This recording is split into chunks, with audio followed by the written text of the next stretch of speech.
भव्येभ्यो भजमानेभ्यो यो ददाति निजं पदं तस्मै श्रीवीरनाथाय नमः श्रीगौतमाय च मोक्षमार्गस्य नेतारं भेत्तारं कर्मभुभृतां ज्ञातारं विश्वतत्त्वानां वन्दे तद्गुणलब्धये गुरुवः पान्तु नो नित्यं ज्ञानदर्शननायकाः चारित्रार्णवगम्भीरा मोक्षमार्गोपदेशका जे स्वरूप समजा विना पाम्यो दुःख अनंत समजाव्यो ते पदनमो श्री सद्गुरु भगवंत। ओम श्री पंच परमेष्ठी भगवद्भ्यो नमः। श्री सद्गुरु देवाय नमः।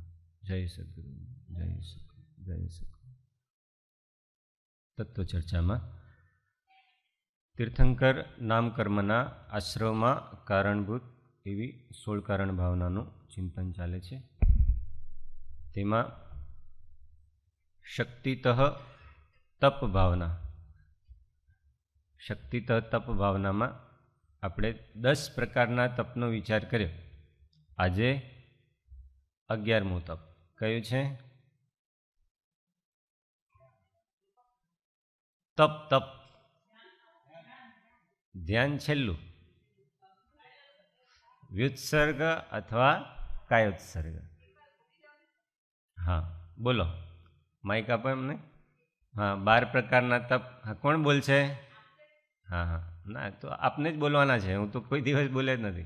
12 प्रकारना तप जे बहु वार चर्चा थई गई है, मारे बोलवानो विषय नहीं। बोलो बा। हाँ बोलो। हाँ आ 6 बाह्य तप थया। हवे अंतरंग तप।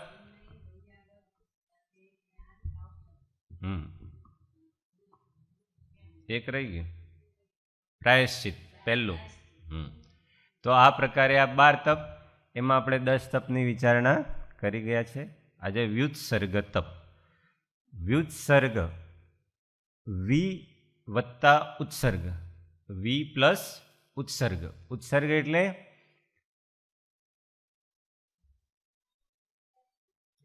त्याजी देवो, त्याग। उत्सर्ग का अर्थ होता है त्याग और वी उसके आगे उपसर्ग। वी उत्सर्ग विशिष्ट प्रकार का त्याग, वो होता है व्युत्सर्ग। अब व्युत्सर्ग का सूत्र दिया है बाह्यभ्यंतरोपध्ययः। बाह्यभ्यंतरोपध्ययः इसका अर्थ क्या हुआ? बाह्य और अभ्यंतर उपधि का त्याग। उपधि अर्थात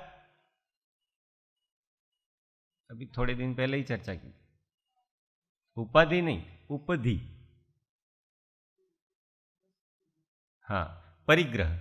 उपधि का अर्थ होता है परिग्रह। उपाधि अलग वस्तु, आदि व्याति उपाधि वो नहीं। उपधि प है, उपधि का संस्कृत शब्द है। उपधि का अर्थ होता है परिग्रह। तो सूत्र में उपधि शब्द है बाह्याभ्यंतरोपद्यो हो, कि बाह्य और अभ्यंतर उपधि का त्याग वो कहलाता है व्युत्सर्ग। अब बाह्य और अभ्यंतर परिग्रह, अब ये तप तो मुनियों के लिए मुख्य रूप से। अब मुनियों के तो बाह्य अभ्यंतर परिग्रह का पहले से ही त्याग है, तो फिर यह सूत्र क्यों दिया? बताओ। मुनियों के बाह्य और अभ्यंतर परिग्रह का तो महाव्रत लेते समय त्याग किया उन्होंने। 24 प्रकार के परिग्रह त्याग किया ना, तो फिर क्यों कहा कि बाह्य और अभ्यंतर उपधि का त्याग करना व्युत्सर्ग तप है?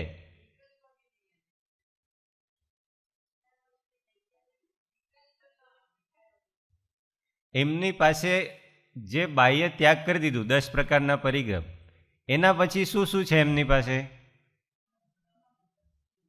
पिछी कमंडल, शास्त्र, माळा, ज्ञान संयमना उपकरण, टॉर्च आदि ज्ञान संयमना जे उपकरणों पण अत्यारे छे, शरीर पण छे। तो आमां केवुं होय? मन, वचन अने काया त्रणेथी निर्ममत्वनो अभ्यास। જે વસ્તુઓ અત્યારે છે અસ્થાયી વસ્તિકા, જ્યાં એ રહેતા હોય, અસ્થાયી હોય કેમ કે ચેન્જ થાય વિહારમાં, તો અસ્થાયી વસ્તિકા, પીછી, કમંડલ, શાસ્ત્ર, માળા, જે જ્ઞાન સંયમના ઉપકરણ એમની પાસે છે, એમાં પણ મમત્વનો ત્યાગ. બીજા 10 પ્રકારના પરિગ્રહ તો પહેલાંથી જ ત્યાગ કર્યા છે. ને અંતરંગથી અંતરંગ પરિગ્રહમાં મૂર્છા ભાવનો ત્યાગ, ક્રોધ આદિ વિકલ્પોનો ત્યાગ. તો મન, વચન અને કાયાથી નિર્મમત્વનો અભ્યાસ નિયત અથવા અનિયત કાળ માટે કરવામાં આવે તો એને વ્યુત્સર્ગ તપ કહેવાય છે. મન, વચન અને કાયાથી નિર્મમત્વનો અભ્યાસ નિયત અથવા અનિયત કાળ માટે કરવામાં આવે છે, એને વ્યુત્સર્ગ તપ કહેવાય છે. હવે व्युत्सर्ग तप या तो ये प्रायश्चित के रूप में होता है, प्रायश्चित के एक प्रकार में व्युत्सर्ग भी था, तो कई बार प्रायश्चित के रूप में साधुओं को मिलता है और कई बार निरपेक्ष भाव से करते हैं. निरपेक्ष भाव से कैसे?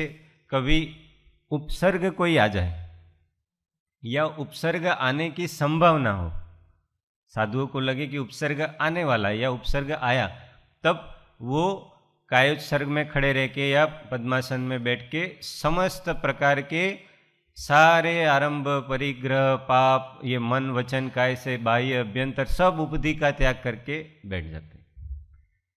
ये व्युत्सर्ग तप है. अब नियत काल के लिए भी और अनियत काल के, जब तक इसका निवारण नहीं होगा तब तक मेरा सब त्याग है और मैं व्युत्सर्ग, कायोत्सर्ग करता हूँ. तो जब तक उपसर्ग चले. और कभी कभी ऐसा होता है कि इस तप को करते करते ही केवल ज्ञान प्रकट हो जाता है. आत्मा की श्रेणी में शपक श्रेणी, उपशम श्रेणी, शपक श्रेणी सब आरोहण कर लेते हैं इस तप के माध्यम से. इसलिए इस तप में बहुत शक्ति है. मुख्य रूप से मुनिराजों के लिए ये करने की निर्भयता चाहिए, निसंगता चाहिए. जीवन जीने की आशा, इच्छा की कमी, जिजीविषा की कमी इस तप के कारण होती है. क्योंकि उपसर्ग आया, पता नहीं कब निवारण होगा, आगे कब आहार मिलेगा, ऐसे कोई विकल्प नहीं है. उन सब विकल्पों का त्याग करके यह तप किया जाता है. इसलिए अंतर्मुहूर्त में भी कैवल्य प्रकट करने की क्षमता है इस तप में. कभी कभी चौराहे के बीच में जहाँ बहुत कोलाहल हो पर किसी को व्यवधान ना हो, ऐसे पुराणों में बहुत दृष्टांत आते हैं कि मुनि कायोत्सर्ग लेके खड़े रह गए लोगों की आवाजाही पर, उनके कारण किसी को व्यवधान नहीं हो रहा है पर वो वहाँ खड़े हैं. ऐसे हाँ, दृढ़ प्रहरी और बहुत सारे ऐसे दृष्टांत आते हैं. तो पुराणों में दृष्टांत भरे हुए हैं कायोत्सर्ग तप जिन्होंने किया है ऐसे. फिर कभी उद्यान में जो हमने आतापन योग वगैरह काय क्लेश में जो जो देखे थे वो सब भी व्युत्सर्ग तप में किए जाते हैं. काय क्लेश में वहाँ काया को क्लेशित करने की मुख्यता थी. यहाँ मन, वचन, काय से काया के अलावा भी सभी विकल्पों का त्याग, बाह्य वस्तुओं का भी त्याग, सभी विकल्पों का त्याग होता है. इसलिए ये विशिष्ट प्रकार का उत्सर्ग त्याग होता है, इसलिए इसको व्युत्सर्ग कहते हैं. तो ये 11वां तप व्युत्सर्ग तप. अब 12वां तप कौन सा है? लास्ट, ध्यान. इसमें सबको बहुत रुचि रहती. अभी ट्रेंडिंग टॉपिक है. किसी को भी कुछ भी धर्म मार्ग में प्रवेश करना हो तो सबसे पहले उसको एक चीज सीखने की इच्छा रहती है. वो क्या है? पर ये प्रवेश करने वाले जीवों के लिए है नहीं. इच्छा सबको रहती है. सबको ऐसा सुना होता है ना ध्यान के बारे में, कि ध्यान का महात्म्य बहुत सुना होता है कि ध्यान से क्या क्या हो सकता है, कितनी प्रकार की शक्तियाँ प्राप्त होती है, कितने प्रकार की रिद्धियाँ सिद्धियाँ प्राप्त होती है, मन शांत हो जाता है. ध्यान के ऐसे बहुत सारे फायदे सारी आमनाओं में, सारी परंपराओं में, जितने भी आर्य दर्शन हैं भारत में, सभी में बहुत विस्तार से इसका वर्णन है. इसलिए सबको अट्रैक्शन, सबसे पहले मैं क्या सीख जाऊं? ध्यान. पर ध्यान प्रारंभिक साधना प्रारंभ करने वाले जीवों का विषय है ही नहीं. करे वो अलग बात है, सिद्ध नहीं होता है. योग मार्ग में भी पतंजलि आचार्य ने ध्यान को कहाँ लिया? 7वें नंबर पे. उसके पहले कितनी भूमिका चाहिए? यम, नियम, आसन, प्राणायाम, प्रत्याहार, धारणा, ध्यान और समाधि. ध्यान समाधि ये पहले इसका जीवन भर अभ्यास करे तब जाके ध्यान लगता है। ध्यान कर लेना बड़ी बात नहीं है, ध्यान लगना बड़ी बात है। तरंग रूप हो जाए ध्यान, उससे कोई वो ध्यान की सिद्धि नहीं होती है।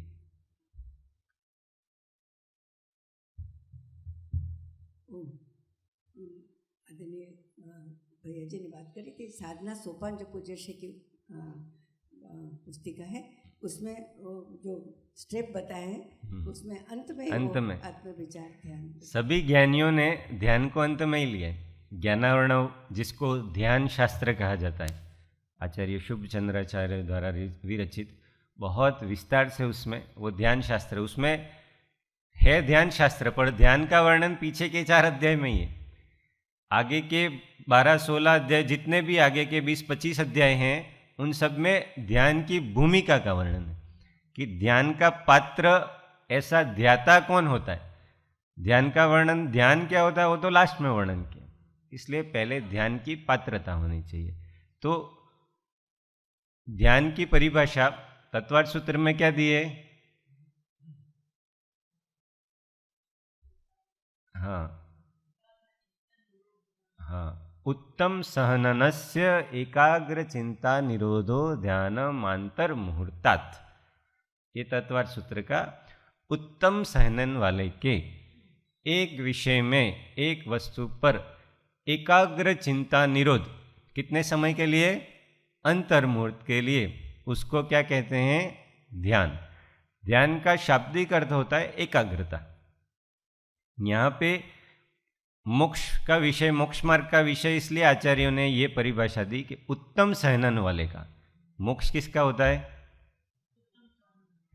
श्रेणी आरोहण कौन कर सकता है?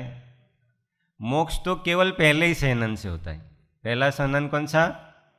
वज्र वृषभ नाराज सहनन। पर श्रेणी आरोहण, उपशम श्रेणी भी अगर किसी, शपक श्रेणी वही चढ़ेगा पहले सहनन, पर उपशम श्रेणी भी बाकी के 2 सहनन, तो उत्तम सहनन 3 कहे गए, पहले के 3।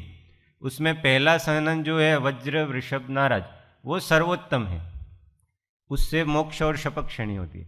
बाकी उपशम श्रेणी चढ़ना हो तो भी बाद के 2 संयम, कौन कौन से सहनन? वज्र नाराज और नाराज। वज्र वृषभ नाराज पहला, दूसरा वज्र नाराज और तीसरा नाराज। ये 3 सहनन, ये 3 सहनन उत्तम सहनन कहलाते हैं, क्योंकि इनके द्वारा श्रेणी आरोहण किया जा सकता है। तो ये 3 सहनन उत्तम। इन 3 सहनन वालों के अंतर मुहूर्त के लिए एक विषय पर या एक भाव पर चित्त वृत्ति का एकाग्र होना, उसको क्या कहा? ध्यान।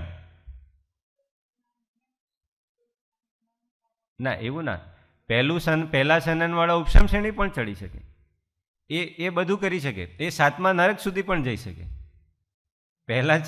પહેલા સનનવાળો ઉત્કૃષ્ટમાં ઉત્કૃષ્ટ ધ્યાન પણ કરી શકે ને નિકૃષ્ટમાં નિકૃષ્ટ ધ્યાન પણ કરી શકે। ધ્યાન 2 પ્રકારના, પ્રશસ્ત અને અપ્રશસ્ત। પ્રશસ્ત પણ 2 પ્રકારના, કયા કયા? ધર્મ ધ્યાન અને શુક્લ ધ્યાન। ને અપ્રશસ્ત 2 પ્રકારના, આર્ત ધ્યાન અને રૌદ્ર ધ્યાન। હવે જે ઉત્તમ સહનનવાળા છે, મોક્ષ માર્ગના સાપેક્ષ વિચાર કરીએ તો શ્રેણી આરોહણ માટે યોગ્ય છે, એટલા માટે ઉત્તમ સહનન કીધું છે। બાકી તો એ ઉત્કૃષ્ટ મોક્ષ સુધી જઈ શકે, સર્વાર્થ સિદ્ધિ જઈ શકે, અને છેક નીચે 7મા નરક સુધી પણ ઉત્તમ સહનનવાળો જ જઈ શકે। એ સિવાય 7મા નરકમાં પહેલા સહનન સિવાય બીજો કોઈ જઈ શકે નહીં, એવું છે। કેમ કે નિકૃષ્ટ પ્રકારના ભાવ પણ એ જ કરી શકે, જે ઉત્કૃષ્ટ કરી શકે એ જ નિકૃષ્ટ ભાવ પણ કરી શકે। તો એ રીતે એ વસ્તુનું સ્વરૂપ છે।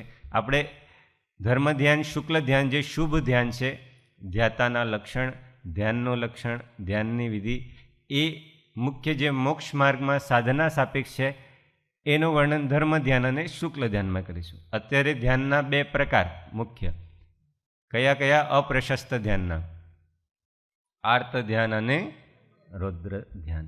બાકી ધ્યાનના વિશિષ્ટ લક્ષણ જે આચાર્યોએ બતાવ્યા છે એ સાધનાના સાપેક્ષી આપણે ધર્મ ધ્યાન અને શુક્લ ધ્યાનમાં વિચારીશું। ચાલો, આર્ત ધ્યાન એટલે એ પ્રકાર થઈ ગયા. આર્ત ધ્યાનની પરિભાષા શું કરીશું આપણે? क्या परिभाषा होगी आर्त ध्यान की? संक्लेश परिणाम युक्त चित्त. वो तो रौद्र ध्यान में भी हो सकता है. हाँ, पण ये कहवाय तो संक्लेश ज ने.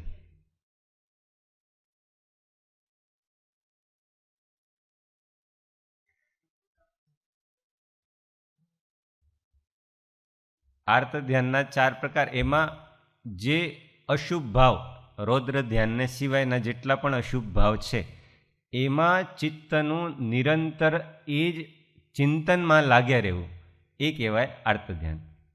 अशुभ चिंतन में, अशुभ चिंतन पण केवुं रौद्र ध्यान सिवायनुं, ए अशुभ चिंतन में निरंतर चित्तनु लाग्या रहेवुं एने कहेवाय आर्त ध्यान. अशुभ परिणामों में चित्त का लगा रहना, वो ये केवल इतनी परिभाषा हम दोनों ध्यान के लिए कर सकते हैं. पर रौद्र ध्यान में विशेषता कितनी है?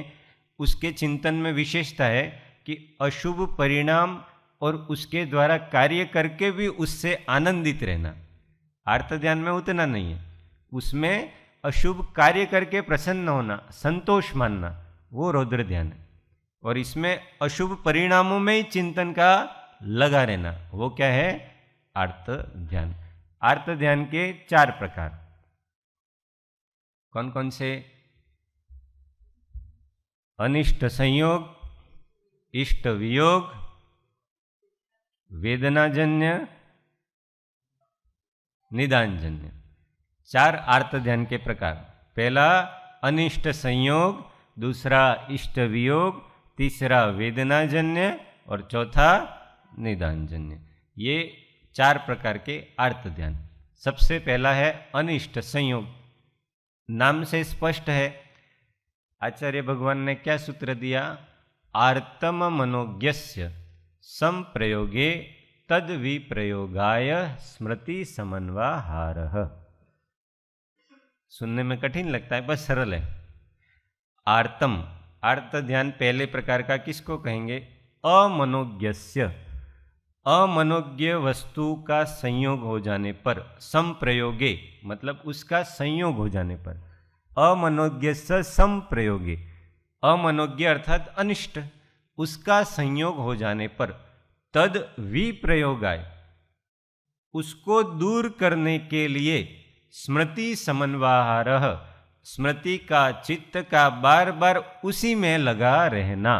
स्मृति समन्वाहार का मतलब निरंतर चिंतन करना. जो अमनोज्ञ अनिष्ट का संयोग हुआ है, तद विप्रयोगाय उसको दूर करने के लिए बार बार चित्त का उसी में लगा रहना, उसको क्या कहते हैं?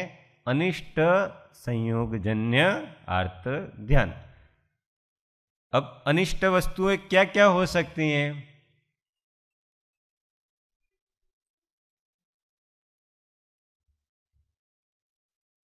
अनिष्ट व्यक्ति पण थई सके, अनिष्ट व्यक्ति वस्तु बने, अनिष्ट परिस्थिति पण थई सके.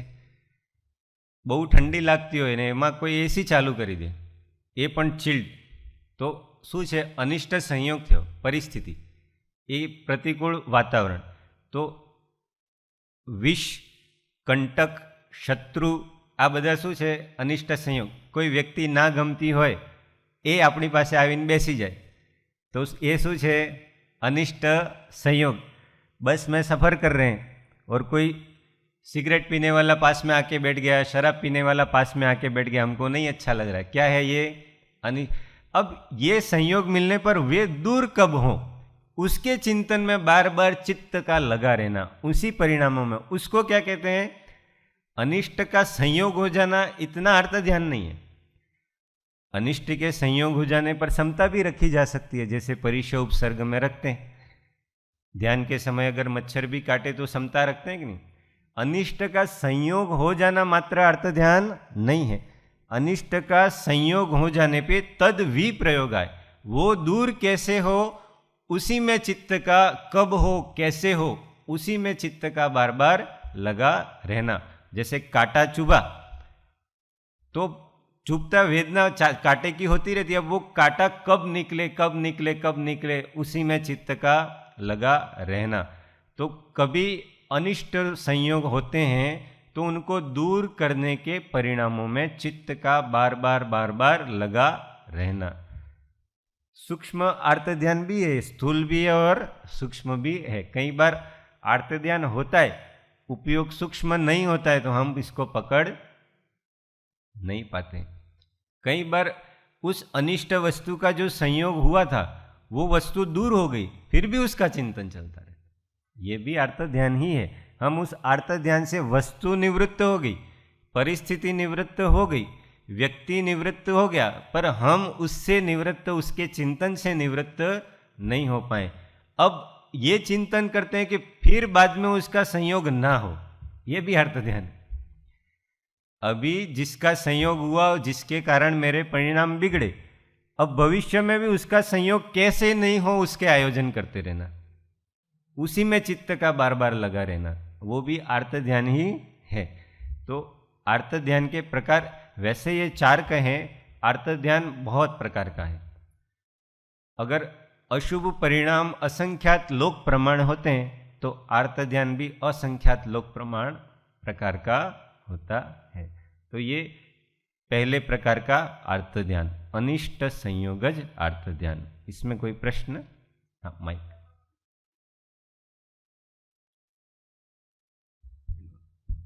जी, सूक्ष्म आर्त ध्यान चला करे तो बहुत कर्मों का बंधन। हाँ, आर्त ध्यान थी नियम थी तिर्यंच गतिनो आश्रव थाय। જેટલા समय आर्त ध्यान चाले એટલા समय तिर्यंच गतिनो आश्रव थया ज करे। जितने समय आर्त ध्यान चलता है उतने समय तिर्यंच गति का आश्रव निरंतर निरंतर चलता ही रहता है। आर्त ध्यान से तिर्यंच गति का और रौद्र ध्यान से नरक गति का। जितने समय रौद्र ध्यान चलेगा उतने समय नरक गति का आश्रव चलेगा, और जितने समय आर्त ध्यान चलेगा उतने समय तिर्यंच गति का आश्रव निरंतर चलता रहता है। इसलिए कहा है, यह निश्चय कर जान के त्यजिए प्रथम, आ जाएगा आलोचना में। उसके पहली लाइन क्या है?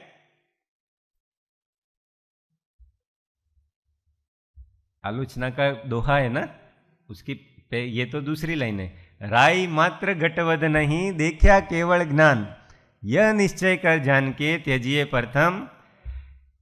जो जो केवली के ज्ञान में आया है, सर्वज्ञ के ज्ञान में आया है, उसमें राई मात्र भी कुछ न घटना है न कुछ बढ़ना है, फिर तुम क्यों व्यर्थ चिंता करते हो? ऐसा कहते हैं ज्ञानी अपने को, कि कुछ भी राई मात्र भी घटना बढ़ना नहीं है, फिर क्यों आर्त ध्यान करते हो कि ये मुझे मिल जाए, ये दूर हो जाए, ऐसे चिंतन में क्यों उपयोग को लगाते हो? इसलिए यह निश्चय कर जान के त्यजिए प्रथम ध्यान। प्रथम मतलब आर्त ध्यान को पहले त्याग करो। दूजा कुछ भी न चिंते, फिर बाद में रौद्र ध्यान को भी त्याग करने के लिए कहते हैं। इसलिए निरंतर तिर्यंच गति का, और सर्वज्ञ पे श्रद्धा होगी तो तत्व श्रद्धा होगी, तत्व ज्ञान होगा, तत्व चिंतन चलेगा, तो इस प्रकार के विकल्प हमको रहेंगे नहीं। पर हमारी भूमिका के अनुसार शुभाशुभ कर्मों के उदय चलते हैं। हमारी भूमिका के अनुसार इस प्रकार के भाव आना स्वाभाविक है, जिस दशा में जो है उसमें। पर इनमें तन्मय नहीं होना वो अपने हाथ में है। तेह शुभाशुभ छेदता उपजे मोक्ष, वो उसको छेदन करना है हमको। कर्मों के उदय से विचार आना वो हमारे हाथ में नहीं है, पर उनका कंट्रोल हमारे, रिमोट कंट्रोल की बात की थी ना अपन, रिमोट कंट्रोल अपने विचारों का अपने हाथ में होना चाहिए।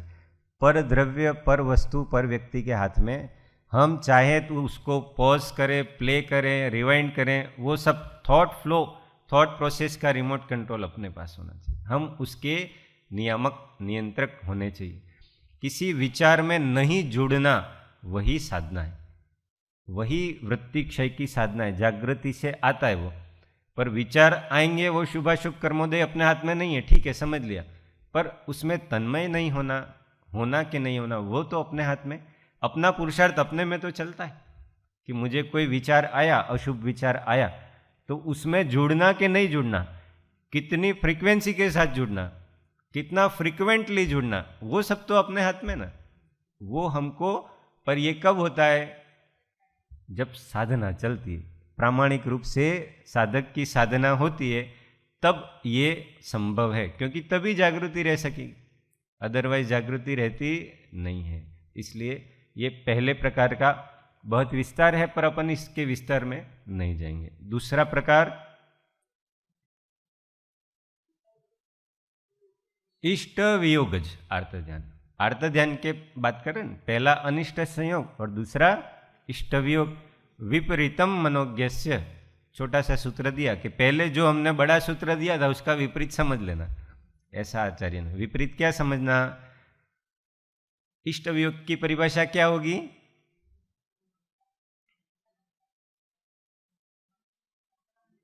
ગમતું મળવું આટલું ખાલી અર્થ ધ્યાન નથી. આપણે અત્યારે વાત કરી અણગમવું મળી જાય એટલું ખાલી અર્થ ધ્યાન નથી. એ ક્યારે મળે અને મળી ગયું તો એ કોઈ દિવસ દૂર ના થાય, એ પ્રકારના પરિણામોમાં ચિત્તનો લાગ્યા રહેવું. इष्ट मिला है तो अब इष्ट का कभी वियोग नहीं हो, और इष्ट का वियोग हो गया तो उसका संयोग कब होगा, कैसे होगा, उसी के उपायों में निरंतर निरंतर चित्त का रहना, ये क्या कहलाता है? इष्ट वियोगज अर्थ ध्यान। अब इसमें वस्तु का भी वियोग हो सकता है, व्यक्ति का भी वियोग हो सकता है। किसी की मृत्यु हो गई अपने ही घर में, अब मृत्यु हो गई तो शोक किया जाता है, वो ये वाला अर्थ ध्यान है, इष्ट वियोगज अर्थ ध्यान। शोक पूरा जो चलता, और शोक किस कर्म के आश्रव का कारण है? असाता वेदनीय के आश्रव का कारण है। ये सब तिर्यंज गति का आश्रव तो है ही, पर शोक करने से, इष्ट का वियोग हो जाने पर, किसी का मरण हो गया, कितना भी प्रिय हो, हमें उसके गुणों का विरह लगे, उसके विरह में उसके गुण याद आए और वो गुण हम हमारे जीवन में प्रकट करें, ऐसे भाव से उसका स्मरण करना, वो तो गुणानुवाद। पर मेरा कितना प्रिय था, अब वो चला गया है, अब मैं क्या करूँगा, कैसे रहूँगा, ऐसा बार बार उसका चिंतन करके रोते रहना, स्वयं भी रोना और दूसरों को भी रुलाना। किसी को शोक नहीं उपजता हो तो भी शोक उत्पन्न कराना। तो ये जो शोक है ये व्यक्ति का वियोग। अब इसमें व्यक्ति का मर जाना इतना ही नहीं, व्यक्ति का मर जाना वो शोक स्वरूप भाव हो गए। कोई व्यक्ति कहीं दूर चला गया अपने से, थोड़े दिन आश्रम में आए और फिर चले गए घर पे, तो फिर अब वो जा रहा है तो अच्छा नहीं लग रहा है, चित्त बार बार संक्लेशित हो रहा है, उसके कारण साधना में मन नहीं लग रहा है। हम यहाँ पे बहुत लौकिक लोगों की बात नहीं कर रहे हैं, हम केवल अपनी बात करें तो अपने लिए इष्ट वियोग क्या क्या है? कुछ वस्तुओं का वियोग, जो अपने लिए बहुत उपयोगी है, वो ऐसी कोई वस्तु खो जाए तो वो खो गई तो बार बार उसका चिंतन करना, ये वापस मुझे कैसे मिले, उसके उपायों का चित्त एक छेड़ो ત્યાં જ लागेलो रहो, એનું નામ છે अर्थ ध्यान। तो अपने को बहुत सावधानी रखनी। मोबाइल खो गया, क्योंकि ये तो 11वां प्राण है, 10 प्राणों के बाद 11वां प्राण का है कौन सा? मोबाइल। मोबाइल खो गया तो अब उसको नींद भी नहीं आएगी रात को, भले कितनी नींद आती हो उसको वैसे, पर मोबाइल खो गया तो मेरा कितना डेटा था, क्या क्या था, क्या क्या डॉक्यूमेंट्स थे, कितने कॉन्टेक्ट, पता नहीं, वो उसी के विचार में कि अब कैसे मैं रिट्राइव करूँगा, न पहले तो मिले, कब मिलेगा, कैसे मिलेगा, पुलिस कंप्लेंट, बहुत सारे। व्यवहारिक रूप से कुछ करना उसका निषेध नहीं है। चोरी हो गई घर में, कुछ खो गया, आपने पुलिस कंप्लेंट कर दी, उसका निषेध नहीं है। पर तत्व श्रद्धान ये रहना चाहिए कि किसी वस्तु का संयोग जितना लिखा था उतना रहा, अब आगे भी लिखा होगा तो फिर से हो जाएगा, मुझे व्याकुल होने की जरूरत नहीं है। देवशास्त्र गुरु की पूजा में फल का छंद आता है ना, युगल किशोर जी वाली, जग में जिसको निज कहता मैं, वह छोड़ मुझे चल जाता है, मैं व्याकुल आकुल व्याकुल हो लेता, व्याकुल का फल। फिर चिंतन क्या करना, मैं शांत निराकुल चेतन हूं, है मुक्ति रमा सहचर मेरी, यह मोह तड़क कर टूट पड़े, प्रभु सार्थक फल पूजा। बोलते हम जीवन में लाना है इसको, कि हम जिस जिस को अपना समझते हैं, व्यक्ति वस्तु सब जाने ही वाला है। क्यों? अनित्य है, अशरण रूप है सब। 12 भावनाओं का चिंतन करना चाहिए। सब कुछ, पितृ पुत्र मित्र परिवार जन हमारे कहलाते एकदम घनिष्ठ मित्र वर्ग वो, और जो एकदम हमारे साथ रहती है ऐसी वस्तु है, इवन ये शरीर, ये भी छोड़ने वाला है। तो फिर क्यों ममत्व? देह तो ये तजेगी निदान पे, क्यों तजे तू न देह की यारी। पहले ही हम यारी छोड़ दें देह की, वस्तुओं की, व्यक्तियों की। आया ठीक है, कुछ समय रहा, हमने बहुत अच्छी साधना की, भक्ति की, अब वो जा रहे, ठीक है, हम तो फिर भी करेंगे। उसके जाने से हमारी साधना प्रभावित नहीं होनी चाहिए। किसी व्यक्ति के जाने से, किसी वस्तु के जाने से। साहेब जी गए, नियत ही था एक न एक दिन जाने ही वाले थे, पर हमारे लिए क्या वो शोक करने का विषय है, आर्त ध्यान करने का विषय नहीं। हम अपना जीवन उनके जैसा कैसे बनाए, या वो जैसा चाहते थे, जैसा उन्होंने अपना जीवन बनाया, या जैसा भगवान और महापुरुषों की आज्ञा है वैसा हम जीवन बनाए, तो उनके लिए सच्ची श्रद्धांजलि। ऐसा चिंतन चलना चाहिए, न कि उनके वियोग में रोना। सोच सोच के वो शोक कहलाता है कि कोई व्यक्ति मुझे इष्ट था, वो बिछड़ गया। ये चिंतन नहीं होना चाहिए हमारा। हमारा चिंतन क्या है, कोई इष्ट था, बिछड़ा, उसके जीवन में कितना लेने जैसा था, वो हमारे जीवन में कैसे आए। बस साधक का चिंतन इतने तक ही होना चाहिए। वो गया, वो क्यों गया, वो कहाँ गया, उसका चिंतन उसमें ज़्यादा समय तक। अब ये आर्त ध्यान इतना सूक्ष्म प्रकार का होता है कि इष्ट वियोगज, कुछ कोई वस्तु इष्ट वियोग हो जाए किसी व्यक्ति का, तो जीव इतना कषाई हो जाता है, इतना संक्लेशित हो जाता है कि आत्महत्या भी कर लेता है। उसको अपने जीवन से भी कोई मोह रहता। ऐसे कितने ही उदाहरण आए दिन हमको न्यूज़ में, समाचार पत्रों में मिलते ही रहते हैं कि कोई चला गया, इसके कारण वो भी चला गया। अमूल्य मनुष्य भव का कोई महात्म्य नहीं है कि किस लिए मिला है। कोई हमारे साथ रह रहा, वो तो सब जाने ही वाले। कोई अमर है नहीं। अमर कब होंगे? जब अजर अमर अविनाशी पद को प्राप्त होंगे, या फिर कथनचित आत्मज्ञान को प्राप्त होंगे। आत्मज्ञान को प्राप्त करना वो अपेक्षा से अमरत्व को प्राप्त करना है। अब हम अमर भये ना मरेंगे, या कारण मिथ्यात्व दियो तज क्यों कर देह धरेंगे। अब हम अमर भये ना, कि ये तो जाने ही वाला है, पर मैं तो उस पद को प्राप्त करने वाला हूँ। क्यों? क्योंकि मैंने आंशिक रूप से उस परम आनंद का स्वाद चख लिया है, जो संपूर्ण आनंद के रूप में मुझे कुछ भवों में मिलने वाला है। इसलिए तत्व ज्ञान ये बहुत महत्वपूर्ण है। क्षणवार पण वस्तु विचार वगर रहવું नहीं। कળિયુગ છે એટલા માટે, ऐसा कृपालुदेव ने लिखा है 254 में। क्षणवार पण, एक आध 2 घंटे की छूट नहीं दी है, 1-2 मिनट की भी छूट नहीं दी है। क्षणवार पण, क्योंकि एक क्षण भी उपयोग हमारा चलित हुआ तो अनादि के संस्कार ऐसे हैं ना कि वो आर्त रौद्र ध्यान में ही जाएगा। इस जीव ने अनंत बार पंच परावर्तन रूप संसार परिभ्रमण किया है।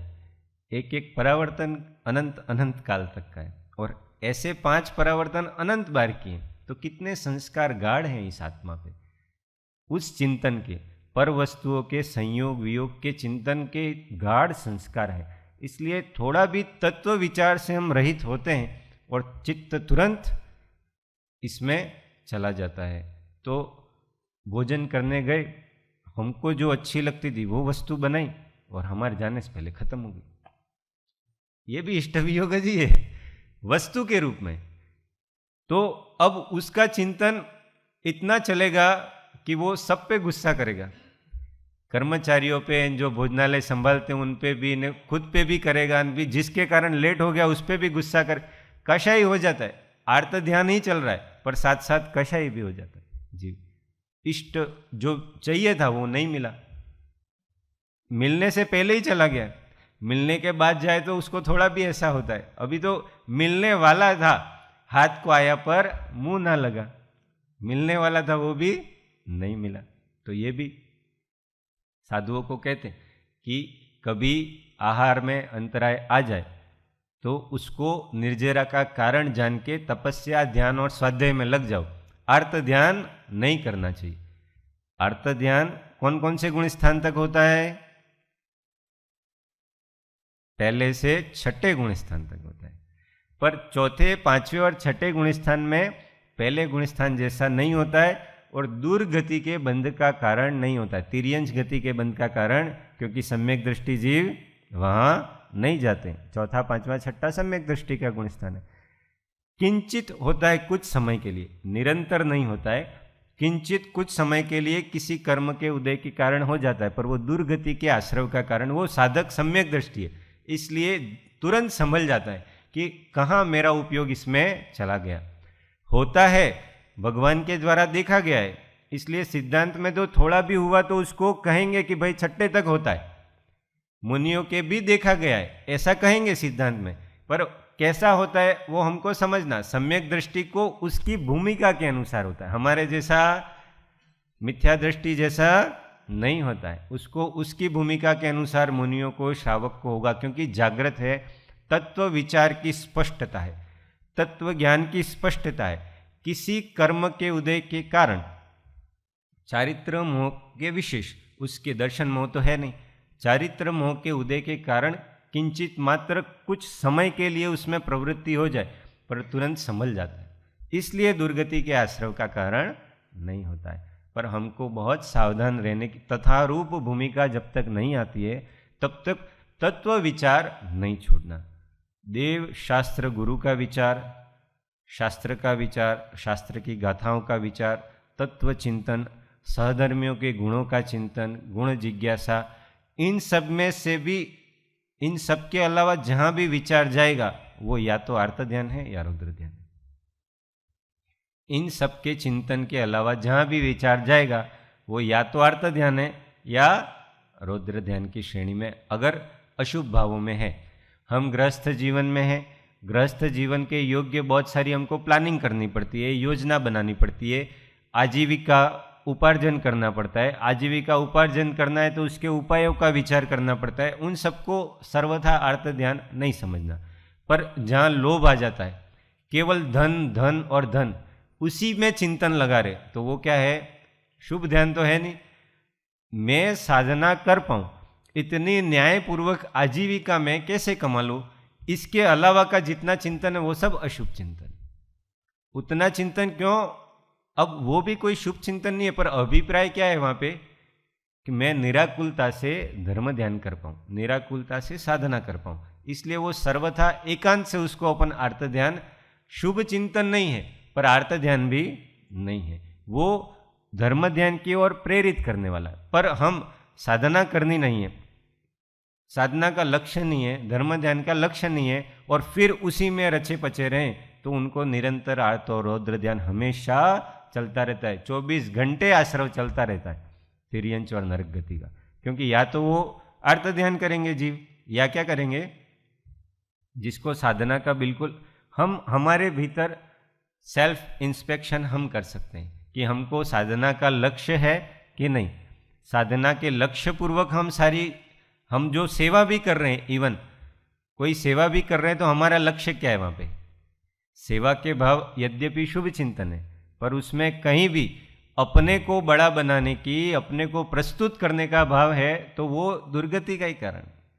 योगों से कोई शुभ कर्म कर दिया तो योग से कथनचित थोड़ा बहुत पुण्य बंद हो जाता है, पर अभिप्राय में कषाय है, और बंद अभिप्राय के अनुसार होता है। अभिप्राय में कषाय है तो कितना भी अच्छा काम करो, उससे कोई बहुत कल्याण होने वाला नहीं है। इसलिए अभिप्राय की मुख्यता पूर्वक चिंतन चलना चाहिए। और आर्त रौद्र ध्याय में तो अभिप्राय भी अशुभ ही, इष्ट चला गया उसमें क्या शुभ अभिप्राय रखेगा वो? वही बताया, गुण चिंतन का अभिप्राय है तो कोई दिक्कत नहीं, पर कितनों का होता है? हमारा निरीक्षण हम स्वयं करेंगे, और उसमें हम जहाँ इसके बहुत सूक्ष्म सूक्ष्म प्रकार हैं, कई बार बाह्य संकेत स्पष्ट नहीं होते, हम हमारे आवश्यक सारे करते हैं भक्ति पूजा, पर भीतर भीतर वो इष्ट वियोग का निरंतर कब कब उससे समागम हो, कब वो मिले, क्यों वो चला गया, अंदर अबुद्धिपूर्वक का चिंतन हमेशा चलता रहता है। इसलिए उपयोग की जागृति बहुत आवश्यक है। ઉપયોગથી એક પળ પણ ભરનાર તે મહાવીરના બોધનો एक पल। एक पल का अर्थ क्या है? निरंतर जागृति, प्रत्येक क्षण जागृति। तो अगर क्षण चुके तो ये भूल जाएंगे कि अबुद्धिपूर्वक हमारा चिंतन किसी के वियोग के लिए, किसी वस्तु, व्यक्ति या परिस्थिति के वियोग के लिए चल रहा है, या फिर वो वस्तु इष्ट की प्राप्ति कैसे हो वैसे उसमें चल रहा है कि हमको ऐसा कुछ मिल जाए, विषयाभिलाषा, ये भी इसी में आ जाएगी। वैसे मुख्य रूप से उसको निदान में रखा है, पर निदान में, निदानजन्य आर्त ध्यान में क्या है? धर्म कार्य करके विषयों की अभिलाषा करना, निदान की मुख्य परिभाषा वो है। बाकी सामान्य विषयों की अभिलाषा भी हम सारी जितनी भी है वो सब आर्त ध्यान में ही आएंगी। कोई भी विषय की अभिलाषा है वो किस में आती है? आर्त ध्यान में। और उस विषय का सेवन कर प्रसन्न हो जाना वो किस में आएगा? रौद्र ध्यान। भोजन क्या है? विषय। अब हमारी क्षुधा की बाधा को शांत करने के लिए था, पर हमने बहुत गृद्धता से, आसक्ति से सेवन किया और खा के बहुत खुश हुए कि आज तो शू स्वामी वात्सल्य, तो बहुत मजा आई। ये रौद्र ध्यान। जागृत रहना चाहिए। ये भाव किया, दुर्गति का आश्रय चालू ही रहता है जब तक ये भाव चलते हैं। विकथा करेंगे, प्रमाद चलता रहेगा, उसमें प्रसन्नता, एक एक मिष्ठान, एक एक व्यंजन की तारीफ होती रहेगी और वो खा खा के प्रसन्नता के उद्गार व्यक्त होते रहेंगे। वो सब रौद्र ध्यान। कड़वा है पर सत्य है। विषय का सेवन और उससे आनंदित होना ये मेरे घर की बात नहीं है, आचार्यों की बात, ज्ञानियों ने कही है। इसको अपध्यान भी कहा है। अपध्यान ऐसा नाम, अप अर्थात खोटा, बुरा, अपध्यान। अपध्यान वो पूरा आर्त ध्यान और रौद्र ध्यान। जब तक चिंतन है तब तक आर्त ध्यान, और वो सब करके प्रसन्न हुआ और प्रसन्नित चिंतन है, प्रसन्न चित्त वाला, विषयों का सेवन करके, वो सब रौद्र ध्यान। रौद्र ध्यान के विषय में और बात करेंगे अपन। तो ये दो प्रकार के। तीसरा ध्यान कौन सा है? आर्त ध्यान वेदनाजन्य। ये भी सबको पता है। शरीर में कोई रोग हुआ, कोई वेदना हुई, तो उसी में चिंतन का लगा रहना, और ये दूर कब हो। क्योंकि लक्षण क्या बताया? तद विप्रयोगाय, वो कब दूर हो, उसी में चिंतन का बार बार लगा रहना। और ज्ञानार्णव में तो शुभचंद्राचार्य यहां तक कहते हैं, स्वल्पानाम अपि रोगाणाम मां भूत स्वप्ने भी संभव, कि मुझे स्वप्न में भी रोग की उत्पत्ति ना हो, ऐसा कोई चिंतन करता है, वो भी आर्त ध्यान ही है, वेदनाजन्य। वेदना में वेदना होने के बाद ही आर्त ध्यान होगा ऐसा नहीं। मुझे वेदना नहीं हो ऐसा चिंतन करना भी, कि मैं क्या, कोई मुझे औषधि मिल जाए कि मुझे कोई रोग ही नहीं हो, ऐसा संभव। सर्वदा एव रुजाक्रांतम, शरीर का स्वभाव है हमेशा रोगों से घिरा रहना। कितने रोग है शरीर में? साहिब जी बोलते हैं सत सुख साधन के स्वाध्याय के समय, वैसे भी साहिब जी कई बार बोलते हैं। एक रोमમાં કેટલા રોગ છે? 1.25। તો ટોટલ રોગ એક ગણતરી આખી આપી છે, એમાં 5 કરોડ એટલે 5.5 કરોડ સમથિંગ, 5,68,83,000 સમથિંગ એવા રોગ। તો એક ને એક તો ઉદયમાં साता असाताનું उदय निरंतर चालू है। असाता वेदनीय का उदय आएगा, रोग तो आएगा, पर उस रोग में वहीं चिंतन रहना अपना। जहां शरीर में पीड़ा हो रही है, वेदना हो रही है, वहीं पे चिंतन, और वो कब दूर हो, वो कैसे दूर हो, इस प्रकार का बार बार। और जिसको ये वेदना होती है उसके अगर जागृति नहीं है तो निरंतर ये आर्त ध्यान चलता है। किसी को बहुत तेज हेडेक हो रहा है, अब किसी भी उपाय से ठीक नहीं हो रहा है, तो स्वाभाविक उसका उपयोग अगर जागृति नहीं है तो वहीं रहेगा कि ये हेडेक हो रहा है, कुछ मैं कर नहीं पा रहा हूँ, और ये कब ठीक होगा। तो ये वेदनाजन्य आर्त ध्यान कहलाता है। रोग इस शरीर का स्वभाव है, रोग आना ही है, और हमको तत्व ज्ञान पूर्वक उसके लिए तैयार ही रहना है। कभी भी आ सकता है कोई भी रोग, और उसकी स्थिति जितनी हमने बांधी होगी उतनी होगी। कुछ समय में भी चला जाए, कुछ मिनटों में भी चला जाए, घंटों में जाए, दिन में जाए, महीनों में जाए, सालों में जाए, जीवन भर भी रहे। इसके लिए सीखना हो तो साहेब जी के जीवन से सीखना चाहिए कि वेदनाजन्य आर्त ध्यान कभी नहीं किया। साहेब कितनी वेदना, हमारे आपके कुछ नहीं है, कितने वर्ष तक रही, फिर भी कितने प्रसन्न रहते थे। पूरी चर्या पराधीन हो गई थी, खुद कुछ नहीं कर पाते थे, फिर भी आनंद कितना। एक क्षण भी चेहरे से प्रसन्नता नहीं जाती, कुछ ऐसा हो जाता तो अंदर से सावधान थे। एकदम से उनकी साधना जो एकदम घनिष्ठ करते थे वो भी छूट गई। पर पूर्व प्रयोग, आत्मज्ञान का प्रभाव, इतने गाढ़ संस्कार डाले थे। इसलिए कभी हमारे जीवन में कुछ ऐसा अर्थज्ञान हो जाए तो ऐसे महापुरुषों के जीवन चरित्र को स्मरण करना। हमने रामचरित्र में देखा ना, तो ऐसे महापुरुषों के जीवन चरित्र को स्मरण करना कि उन्होंने कैसी समता रखी, कैसे उसको दूर करने का प्रयत्न भी नहीं किया। कभी हम सेवा में रहते, बहुत सारे लोग दर्शन करने आते थे, कई बार बहुत नए नए लोग दर्शन करने आते थे, और हर व्यक्ति आता, क्योंकि भारत में क्या है, प्रत्येक व्यक्ति डॉक्टर है, प्रत्येक व्यक्ति या तो डॉक्टर है, उसके पास इतनी सलाह है किसी भी रोग के लिए कि भले वो काम करती नहीं करती है, उसने अपने पे अप्लाई नहीं किया वो, पर सलाह तो दे के ही जाएगा। तो बहुत सारे लोग दर्शन करने आते, बहुत विनय के साथ खूब कहते साहेब जी को कि हमारे इनके हुआ था पैरालिसिस, उनको ये किया, ठीक हो गया उनको ये, पर साहेब जी कभी कुछ नहीं, एक शब्द भी नहीं बोलते, ठीक है ठीक है सारू છે, बस इतना ही, और कुछ नहीं।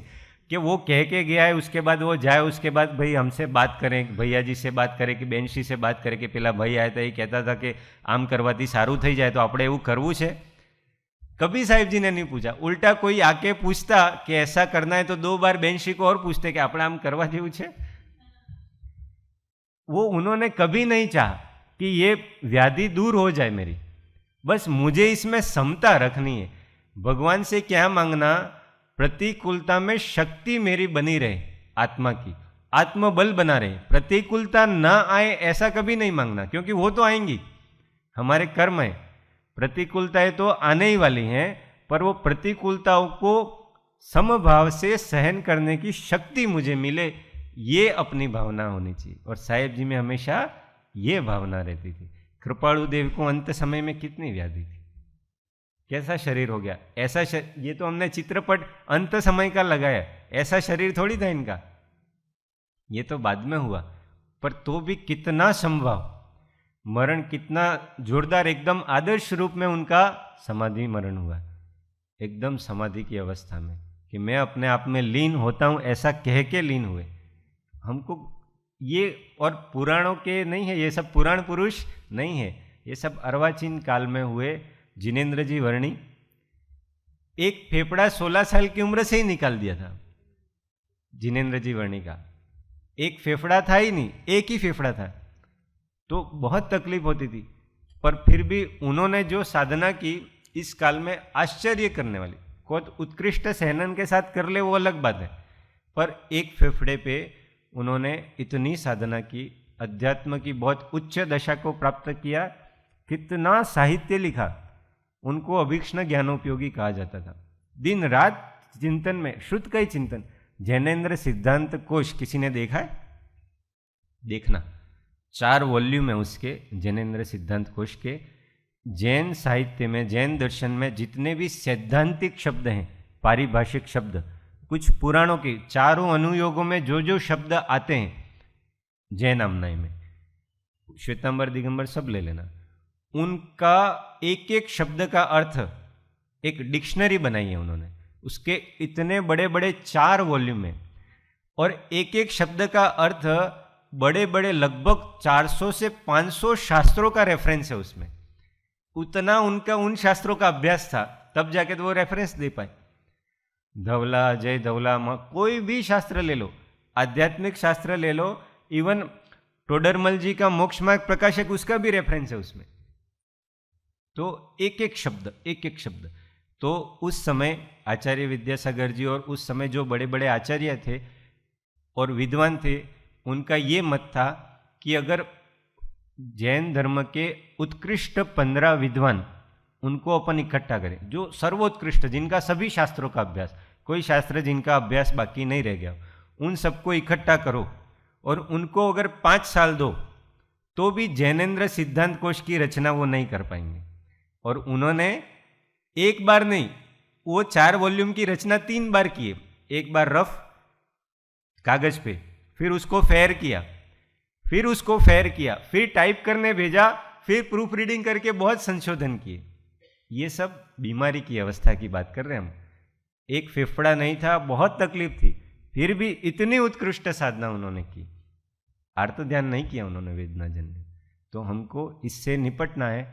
इससे तो तत्व विचार तो है ही, पर ऐसे महापुरुषों का चरित्र स्मरण इस आर्त ध्यान से हमको दूर कर सकता है। और अंतिम आर्त ध्यान कौन सा है?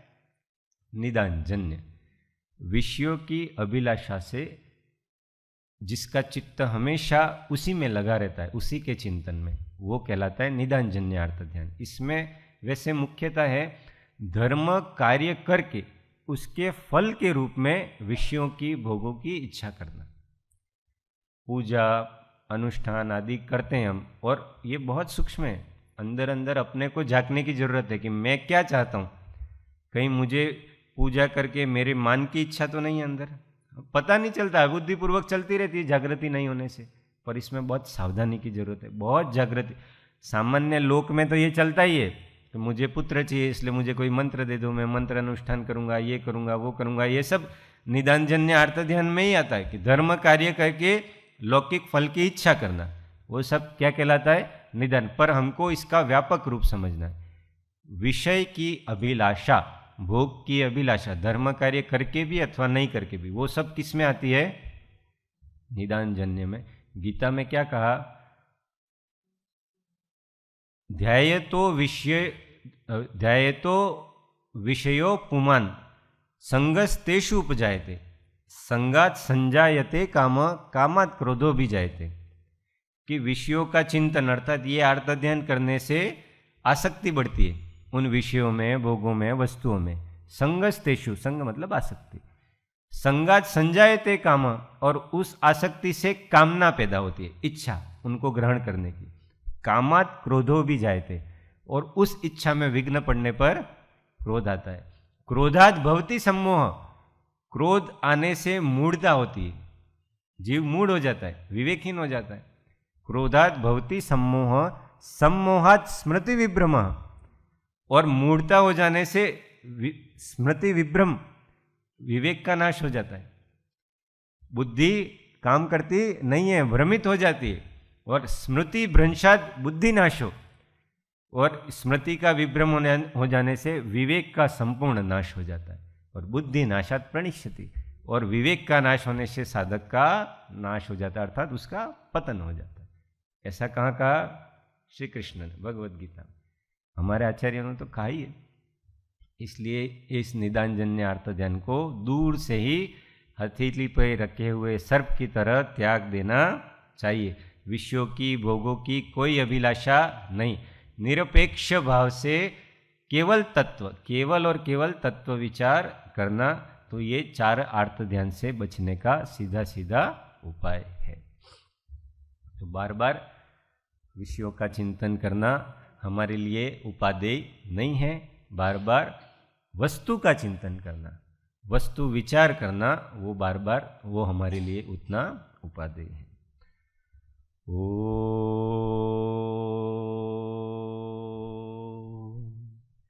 विषयों की आशा नहीं जिनके साम्य भाव धन रखते हैं, निज पर के हित साधन में जो निश दिन तत्पर रहते हैं।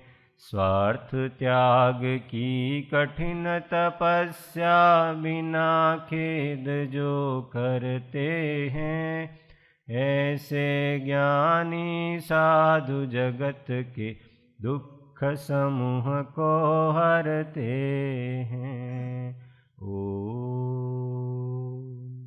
बोधि समाधि परिणाम शुद्धि, स्वात्मोपलब्धि शिव सौख्य सिद्धि, चिंतामणि चिंतित वस्तु दाने, त्वां वंदमानस्य ममास्तु देवी, त्वां वंदमानस्य ममास्तु देवी।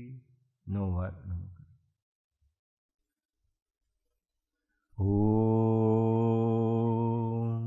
बोलो द्वादशांग जिनवाणी माता की जय, सद्गुरु देव की, परम कृपाळु देव की, सब संतन की जय। सद्गुरु वंदन। जय सद्गुरु, जय सद्गुरु।